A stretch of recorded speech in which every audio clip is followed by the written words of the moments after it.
بسم اللہ الرحمن الرحیم۔ معزز سامعین ذی وقار، معزز ناظرین اکرام، السلام علیکم ورحمۃ اللہ وبرکاتہ۔ سیرت النبی صلی اللہ تعالیٰ علیہ وسلم کے اسباق کا آغاز ہم آج کی اس ویڈیو کے ذریعے کر رہے ہیں، اور امید ہے کہ یہ اسباق نہ صرف آپ خود اپنے ذہنوں میں، اپنے دماغ میں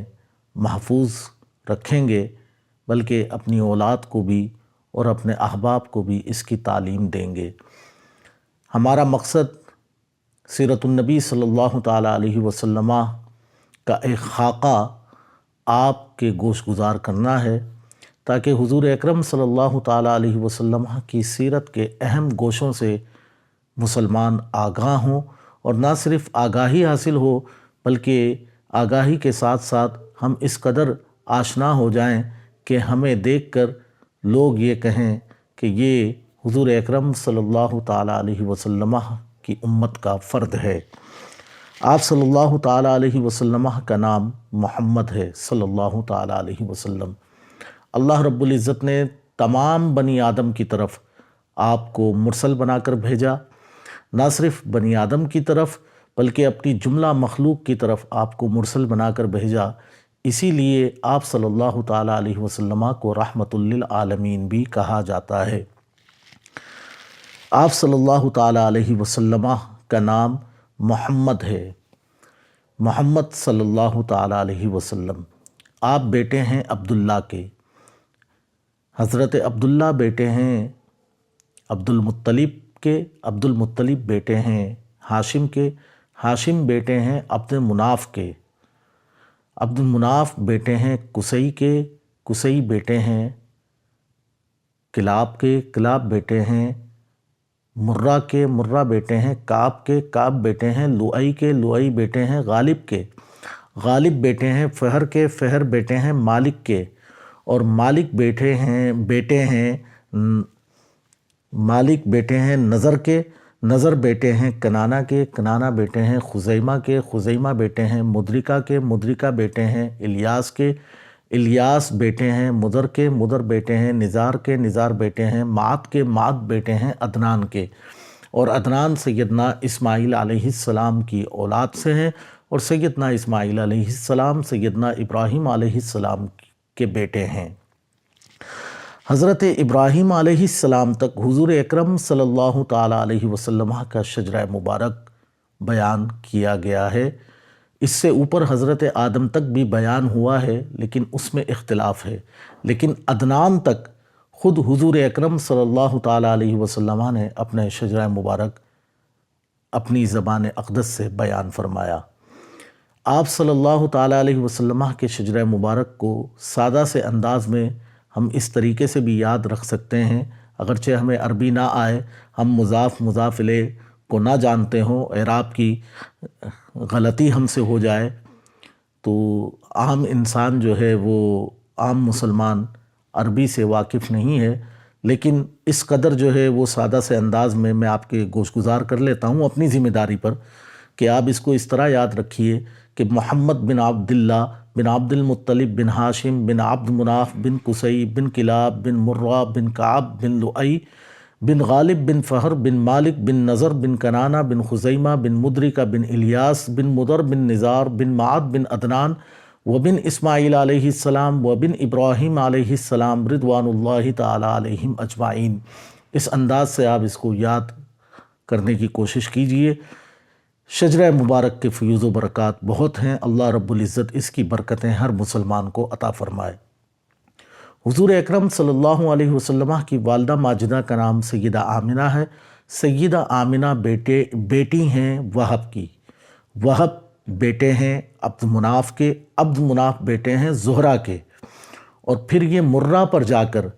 حضور اکرم صلی اللہ تعالیٰ علیہ وسلم کے آباء و اجداد سے سیدہ آمنہ بنت وہب کا شجرہ مبارک جا ملتا ہے۔ حضور اکرم صلی اللہ تعالیٰ علیہ وسلم سوموار کے دن، دوشنبے کے روز، جسے ہم پیر کا دن کہتے ہیں، آپ کی ولادت باسعادت ہوئی۔ ماہ ربیع الاول ہے، عام الفیل اس سال کو کہا جاتا ہے، اور عام الفیل سے آپ جان گئے ہوں گے کہ ابراہہ نے ہاتھیوں کے لشکر کے ساتھ بیت اللہ پر چڑھائی کا ارادہ کیا، تو اس واقعے کی نسبت سے اس سال کو عام الفیل کہا جاتا ہے۔ تو عام الفیل کا سال ہے اور ماہ ربیع الاول ہے اور 12 تاریخ ہے۔ بعض سیرت نگاروں نے 2 اور 3 تاریخ بھی ذکر کی ہے، لیکن 12 تاریخ کے حوالے سے برصغیر پاک و ہند اور تقریباً مسلمان اس روز جو ہے وہ جشن میلاد النبی صلی اللہ تعالیٰ علیہ وسلم منعقد کرتے ہیں۔ تو 12ویں تاریخ پر مسلمانوں کا اجماع ہے، تو لہٰذا تاریخ پر جھگڑنے کی ہمیں ضرورت نہیں ہے، اور امت کا جو اجماع ہے اسی میں برکت ہے۔ تو 12 تاریخ حضور اکرم صلی اللہ تعالیٰ علیہ وسلم کی ولادت باسعادت کی تاریخ ہے۔ پیر کے روز جیسا کہ آپ کے علم ہے کہ حضور اکرم صلی اللہ تعالیٰ علیہ وسلم پیر کے روز روزہ بھی رکھا کرتے تھے، اور اس کی وجہ یہ بیان فرماتے کہ اس روز اللہ رب العزت نے مجھے اس دنیا میں بھیجا۔ تو اپنی ولادت کی خوشی میں آپ صلی اللہ تعالیٰ علیہ وسلم پیر کا روزہ بھی رکھا کرتے تھے، تو لہٰذا ہمیں بھی چاہیے کہ ہم کوشش کریں کہ پیر کے دن روزہ رکھیں۔ حضور اکرم صلی اللہ تعالیٰ علیہ وسلم کی شب ولادت یعنی کہ اتوار کا دن ہوگا اور پیر کی شب ہوگی، تو ولادت کی شب کسریٰ کا محل حرکت میں آیا، اس میں نصب 14 کنگرے گر پڑے، آتش فارس بجھ گئی جو 1000 سال سے جل رہی تھی۔ تو یہ آپ کی ولادت باسعادت کی برکات تھی کہ یہ واقعات رونما ہوئے۔ حضور اکرم صلی اللہ تعالیٰ علیہ وسلم کی ولادت کے موقع پر جو واقعات رونما ہوئے، سیرت نگاروں نے ان کو تفصیل سے ذکر کیا۔ ہم چونکہ اختصار کے ساتھ، ہمارا مقصد یہ ہے کہ کم سے کم دورانیے پر مشتمل ویڈیوز میں ہم حضور اکرم صلی اللہ تعالیٰ علیہ وسلم کی سیرت کے اہم گوشوں کو آپ کے گوش گزار کریں، اور کم سے کم دورانیے میں زیادہ سے زیادہ معلومات اور انفارمیشن سیرت مبارکہ صلی اللہ تعالیٰ علیہ وسلم کی ہمیں حاصل ہوں۔ تو یہ سیرت النبی صلی اللہ علیہ وسلم کے اسباق کو ہم مختلف حصوں میں آپ کے سامنے پیش کریں گے۔ آج کی یہ ویڈیو اختتام پذیر ہوتی ہے۔ دعا کیجیے اللہ رب العزت ہمیں حضور اکرم صلی اللہ تعالیٰ علیہ وسلم کی سیرت پر عمل پیرا ہونے کی، اور آپ کی سیرت مبارکہ کے اہم گوشوں کو محفوظ رکھنے کی توفیق عطا فرمائے۔ اور یہ آج اس پرفتن دور میں اس لیے بھی ضروری ہے کہ ایوان کفر سے، ایوان شرک سے جو حملے سیرت مبارکہ پر اور آپ صلی اللہ تعالیٰ علیہ وسلم کی ذات مبارکہ پر کیے جا رہے ہیں، کم سے کم مسلمانوں کا بچہ اس قدر تو حق ادا کر سکے کہ وہ آپ صلی اللہ تعالیٰ علیہ وسلم کی سیرت سے تو آگاہ ہو۔ سیرت سے آگاہی ہم پر فرض ہے، اور ہم نہ صرف اس سے خود آگاہ ہوں بلکہ اپنے اولاد کو، اپنے طلباء کو، اپنے احباب کو اس کی تعلیم دیں۔ مجھے امید ہے کہ آپ حضرات